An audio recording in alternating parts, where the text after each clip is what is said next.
వైజాగ్ ఒక స్కూల్లో ఎల్కేజీ చదివే 6 years old kid teacher punishment ఇచ్చేసరికి హార్ట్ అటాక్ వచ్చి చనిపోయాడు. ఈ విషయం మార్నింగ్ నుంచి నన్ను బాగా డిస్టర్బ్ చేస్తుంది. న్యూస్ పేపర్లో చదివిన దగ్గర నుంచి, అలానే సోషల్ మీడియాలో చూసిన దగ్గర నుంచి నేను బాగా డిస్టర్బ్ అయ్యాను.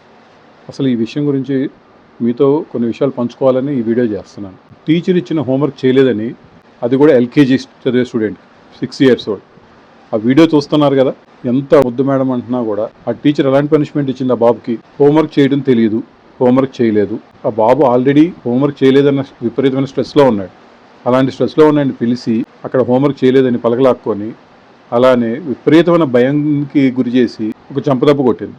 దానివల్ల చనిపోయాడు అనుకుంటున్నారా? అక్కడ జరిగిన 3 రకాల విషయాలు మీరు ఆలోచించండి. ఒకటి, విపరీతమైన సైకలాజికల్ లోడ్, భయం. రెండోది, తోటి పిల్లల ముందు ఇన్సల్ట్, టై తీసి, బెల్ట్ తీసేసి, గుండీలు తీసేసి. దాని తర్వాత మూడోది ఫిజికల్ అబ్యూస్. ఈ 3 చేయడం వల్ల ఎనార్మస్ ఎమోషనల్ లోడ్ ఎక్కువైపోయి దాన్ని హ్యాండిల్ చేయడం తెలియక, అది ఎలా బయటికి ఏం చేయాలో తెలియని పరిస్థితి, గుండె ఆగిపోయేంత భయం క్రియేట్ చేస్తారండి పిల్లలకి. అంత పనిష్మెంట్ ఇవ్వాలా? 6 years ఓల్డ్ కిడ్లో బ్రెయినే మొత్తం డెవలప్ అవ్వదు. ఇది ఈరోజు స్కూల్లో జరిగింది.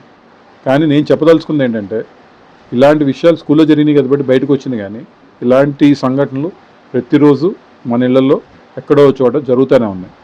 These are the silent killers. ఇంత స్ట్రెస్ మనం కూడా ఇస్తున్నాం కదా పిల్లలకి.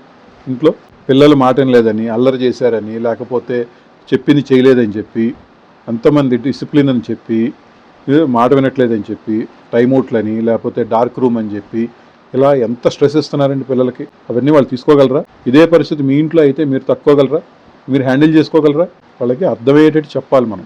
6 ఏళ్ళ పిల్లలకి, 12 ఏళ్ళ పిల్లలకి మనం మన పేషెంట్ లెవెల్స్ మనం పెంచుకొని వాళ్ళకి అర్థమయ్యే భాషలో మనం చెప్పాలి తప్ప, ఇలా డిసిప్లిన్ పేరుతో ఇలా పనిష్మెంట్స్ ఇస్తే రిజల్ట్ ఇలానే ఉంటుంది. బెదిరింపులు, కొట్టడాలు, బ్లాక్మెయిల్ చేయడాలు, ఇవన్నీ కనుక మీరు చేస్తుంటే మీ పిల్లల మైండ్లో పర్మనెంట్గా ఎమోషనల్ ట్రామా క్రియేట్ చేస్తున్నారు. చిన్న తప్పులకే గజగజలాడిపోయేంత పనిష్మెంట్లు, అంత ప్రెషర్ ఎందుకు ఇస్తున్నారండి? అటు స్కూల్ అయినా ఇటు ఇల్లు అయినా పిల్లలు ఫీల్ అవ్వాల్సింది ఏంటంటే, ఇది ఒక సెక్యూరిటీ ప్లేస్, మాకేం కాదు అన్న ధైర్యం మనం ఇవ్వాలి.